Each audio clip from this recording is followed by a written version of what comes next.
Hey everyone, welcome to what is episode 10 that we're recording. There's 10 weeks of recording. I know that the episode counts a little bit higher than that, but here we go. It's Jermaine and me. That's Richard.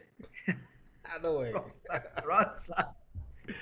Wow, 10 episodes, Richard. That's 10 fantastic. episodes, yeah. Yeah. Feel we should have a bubbly or something. Yeah, let's when we get to episode 100, we can do that. Uh, Yeah. so this week is a bit of a freewheeling week. There isn't a specific topic that we're talking about. So Jermaine and I will just kind of figure it out and hopefully deliver the best content for you. Remember, we're here to provide content for business owners, for small micro businesses. When you need a companion to understand sort of what's going on in the business landscape, maybe you just need to connect with other people because your family, friends don't really understand what it is to run a business. And to have all that pressure, and you've got staff, and we talk about staff or HR issues, we talk about sales, we talk about finance, we talk about all those kind of things. I've been in business for 12 years. Jermaine has been running his business for 8 years. 8 years.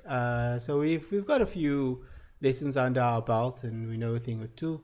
I'd love to tell you that we're wildly successful, but we've got to, but it depends on how you measure success. We've got to live a life of our choosing and not really dictated by how much leave we have. But on the flip side of that, it comes with those consequences where sometimes you there's no leave, you just got to work because that's what it is. So we talk about all those things, what's healthy in business, and so yeah, let's get into it. Jermaine, what's on your mind? Well, now, it was a discussion we had yesterday, Richard, regarding, just I mean, we've walked this journey now for the past 10 episodes, and we were just talking about the content that's out there, in the marketplace in terms of what people are people that's thinking of opening a business or starting a business. What can they look at as some sort of guidance on what's the right or the wrong thing not to do when you start a business. And there were some stories or podcasts or webinars, whatever you call it, out there, and they were talking about various reports, and that I think we both said at the time, it's not for a new person coming into the entrepreneurial world, it could be very overwhelming. So maybe that's the sort of conversation we can probably have in terms of what type of reports would be of interest to a guy who starts out his entrepreneurial journey. Not sure if that's Interesting. So what kind of information do you need in the beginning stages of your business to make sure that your business is running effectively, smoothly, profitably, all of those things? So what are the kind of stuff that they'd like to get? Great. I think that's a perfect position for us to be in. Jermaine as an accountant and myself as data analyst, we can talk about a wealth of reporting while other people might find it boring. We know just how essential it is as a business management tool. For you to be successful, you have to be able to know what's going on. A report is a view, it's a window into a world, and that world is your business. And you want to make sure your world is the best looking world it can be, and so you want to make sure that those reports guide you. It's also a map. It's a map of things. Cool. So it's well said. Yeah. So yeah, typically just to give it a bit of context. I mean, some of my long-standing clients, they still struggle with the concept of what's the difference between management accounts and an annual financial statement. So I actually received a call in the week to say, hey, my bank just asked me for management accounts. What is that again? So it's very important that our listeners or our viewers understand the dynamics behind the two reports, because there's obviously sub reports that or that flows from that, both from a management account point of view and a balance financial statement point of view. So people often tend to get confused with the two concepts. Yeah. So yeah, my view is slightly different. Is those things are important, but those are statutory type stuff. Statutory. Yeah. So, but what do you really need, like, as a business, you need to know, like, how much money you have, like, in your bank account, and then you need to know, is what am I going to use that money for, and then how soon do I want to, whatever I'm using that money for, do I want to turn that into more money? And that's kind of the reports that you need. And so those things 100%. evolve into the cash flow statement, the names you call those reports, your cash flow statement, your income statement, and maybe your balance sheet. In the beginning, I feel, it depends on your kind of business. If the balance sheet may be important. Balance sheet is important, but on the face of it, when you're running your business, as a business owner, you're really going to look at your balance sheet to tell you something. There can be distilled other ways for you to understand what's going on in your business. First, when we talk about your debt ratio, debt to cash, those kind of things. So your liability and your equity, you want to understand what the equity position of your business is. Then a balance sheet is important. But ultimately, if you've got money in the bank, you're okay. Cash is king. Yeah, because, I think to just echo what you're saying there, Richard, it's especially if you're a startup, and not even a startup. I mean, I think people probably do get carried, and I think that's where you're coming from. It's getting carried away with income statement, or what they call profit and loss, where you can have the best net profit, but it doesn't quite equate to money in the bank. And I've heard a lot of people say, "Hey, but my profit is 200,000. Why is it not? Why don't I see 200,000 in the bank account?" Because in their minds, they almost equate your profitability to cash in the bank, which is not quite correct. Yeah, no, not at all. Okay? So yeah, and so when you look at your reports, I think the most important thing for me, what I've learned, is a cash flow statement. Now, a cash flow statement basically summarizes the other two statements, your income statement and your balance sheet. It's a summary of that. But it's the most important one, because it's also, if you're going to look at the indirect cash flow, or basically a cash flow that looks at the future, not just the past. Because that's what you want to know, is that, am I going to run out of money? Ultimately, that's what a cash flow statement will tell you. Do I have enough cash in the bank? So do I need to go get an overdraft from the bank? And if I do that, can I pay that overdraft back? Or am I just going to slip further into a debt position? So that's the kind of thing, for me, that would be most important for any business, is to have that in place. How about you, Jermaine?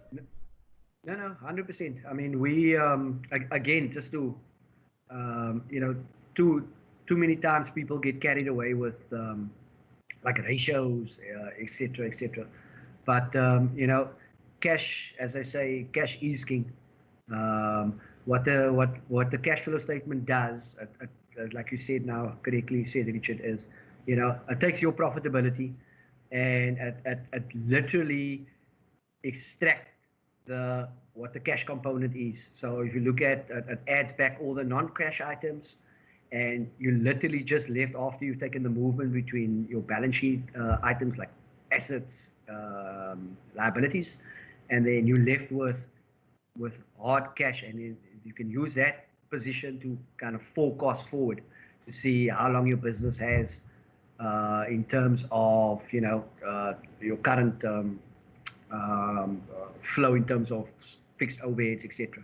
So you can definitely do proper planning with if you do understand how your cash flow, or how to interpret your cash flow. Yeah, so I mean, that I can echo that. It took me a long time before I started using a cash flow as my primary report.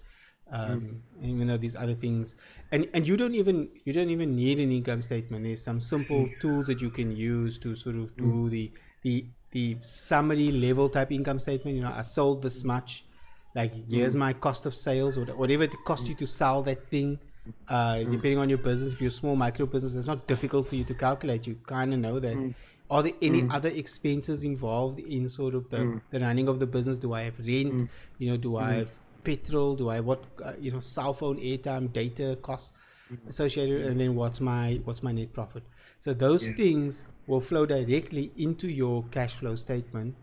And then your balance sheet items would basically be, is there any accruals? And that just means debts that you need to pay, that you're aware of, that you need to pay, as well as if people owe you money. So basically, who do you owe money to? And when are those payments due? And then it's who owes you money, and when are those payments due? When do you expect to get paid? Because that will help you. So that's the other thing. And then obviously your bank balance. What do I start the month? What's my bank balance to start the month? All these movements that's going to happen. And then what's my closing balance at the end of the month? That's what you want. And that's your cash position. Simple. It's the best tool for you to use. And once you understand a cash flow statement, you'll never walk away from it. All the other stuff doesn't matter. Your P&L doesn't matter. Like all those things don't matter, because ultimate is about getting to your cash flow. Once your business is a bit more mature, then it will be, those other statements become more useful to you. But they are for banks. That's when you want to get a finance or somebody else on the look. They want to understand your ratios. I mean, I've seen some, and again, I will allude to what you just said now on the cash flow, because I've seen over the years with a lot of clients, whether they established clients, new clients, when they start forecasting on a profit and loss or an income statement, they always just take, this is my position for the month, and they just extrapolate it. So there hasn't been much thought,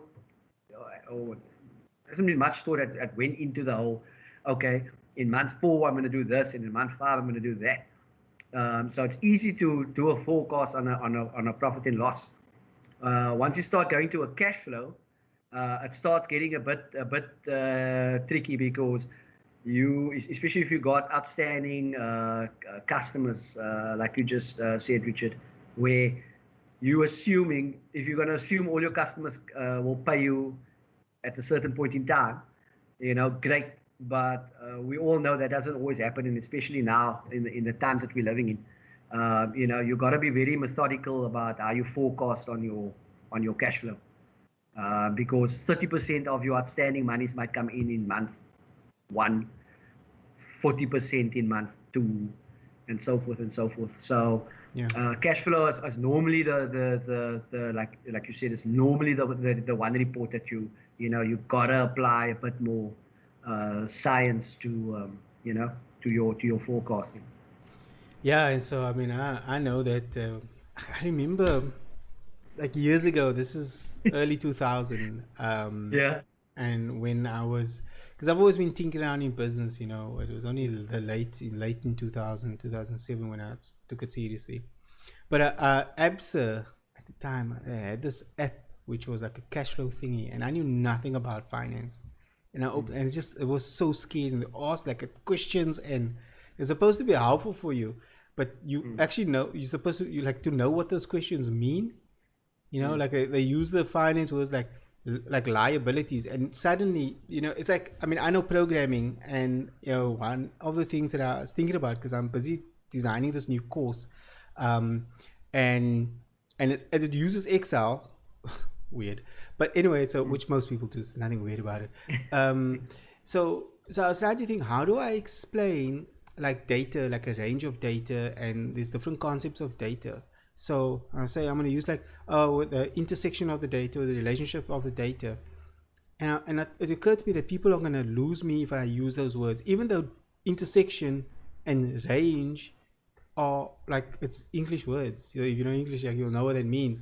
But when you apply something technical that other people are kind of uncomfortable with, like the brain scrambles. I mean, I don't know if it happens to you, like, but for me, That's what happens. Like my brain scrambles and I suddenly forget. I've got to say, like, so, and I was thinking about, like, hey, like if you think about like a range in Excel, it's like your area. Where do you stay? Oh, like you might stay in, like Morningside, and so like, oh, cool. That's could be a range. It could be like from this address to that address. So if in Excel, it could be like A1 to C5. That would be a range. It's an address, a range of addresses. So cool. So then you can give it a name, and so and then an intersection would be like C4, because that would be, like if you think about a street address, like it's on the corner of First Avenue and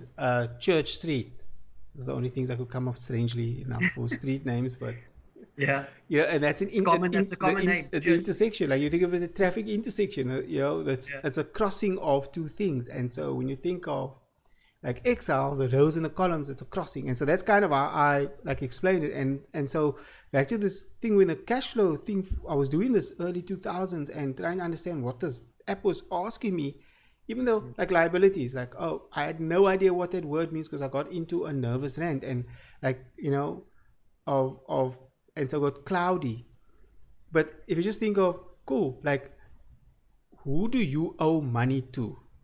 And you sort of look at it, oh, cool, how are these people? Like, is it a regular payment? That you have, like, it's a loan maybe that you're paying off. So you pay, 1,000 Rand every month. Or is it like you've borrowed this money, you've got to pay it back at a certain point in time? Or so you know that you're going to have to pay it. Or like a VAT payment. So you know you're going to have to pay that in 2 months' time. Every 2 months, you're going to have to pay VAT. If you're a larger business, fortunate to be over 35 million a year, you're probably going to be paying every month your VAT payments. So so those are like the small things just in terms of language. And I suppose if you're over 35 or that sort of range, you kind of know these things already, or you have an accountant that's managing it. But if you're a smaller business, like it's just that as simple as it is. Your negative movements, what's taking money out of your business, and your positive movements is what's putting money into your business. So that would be stuff like sales, although sales doesn't count in a cash flow statement. It's payments. So receiving money. So you are going to receive your receivables, and that's as simple as it is. And then I think I must have you in my meetings, Richard. Sometimes it's like you said now, what you use your industry jargon. The guy sitting on the other side, he just gives you that deer in headlights look.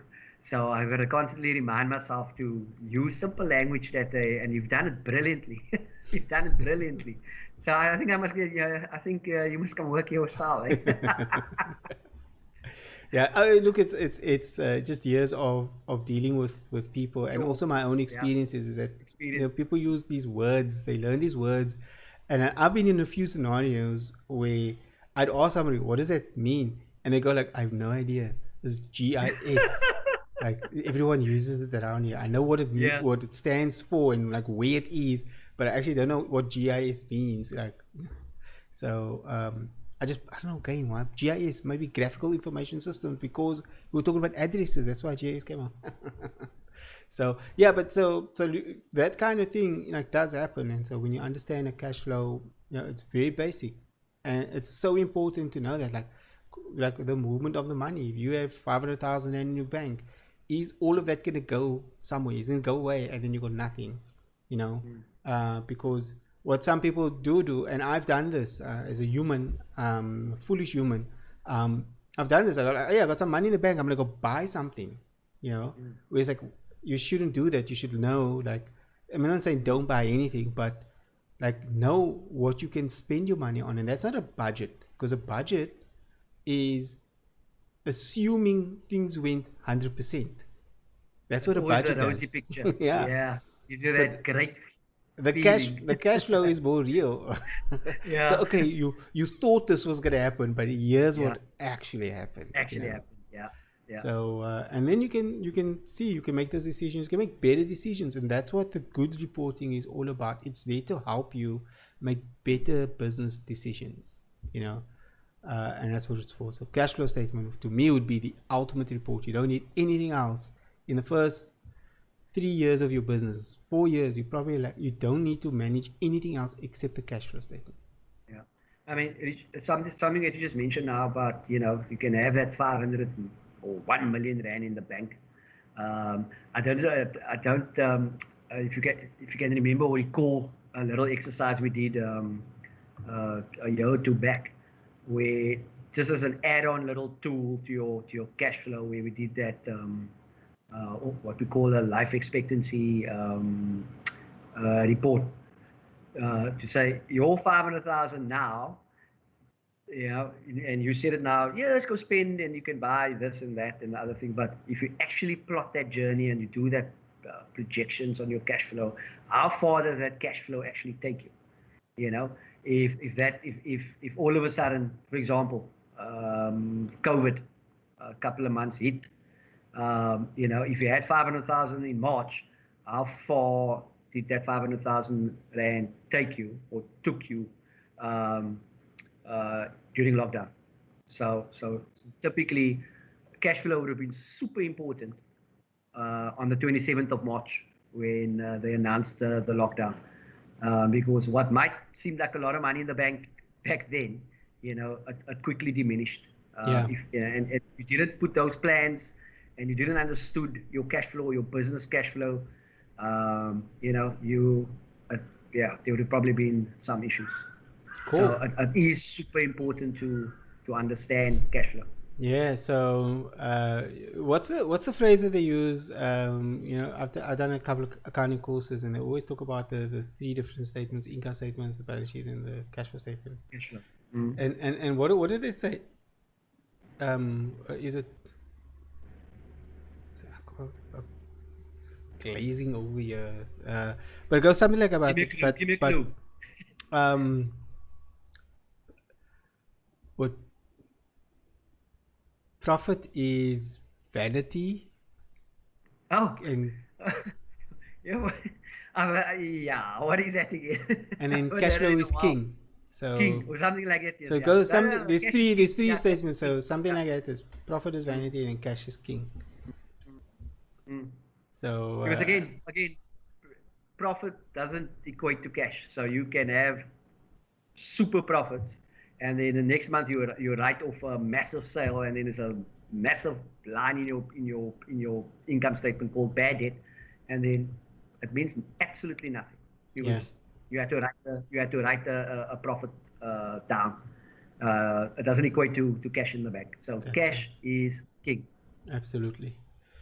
Cool. I think that's a great way for us to end off. So the importance of reports in your business, if you're going to focus on anything, I think Jermaine and I both agree that the cash flow statement is the one thing that you need. You don't need any of these other stuff, and it's not that difficult for you to do. In fact, at the end of this, there's a link that Jermaine and I are going to share a little template with you, and of what you can do to use to build up your cash flow statement.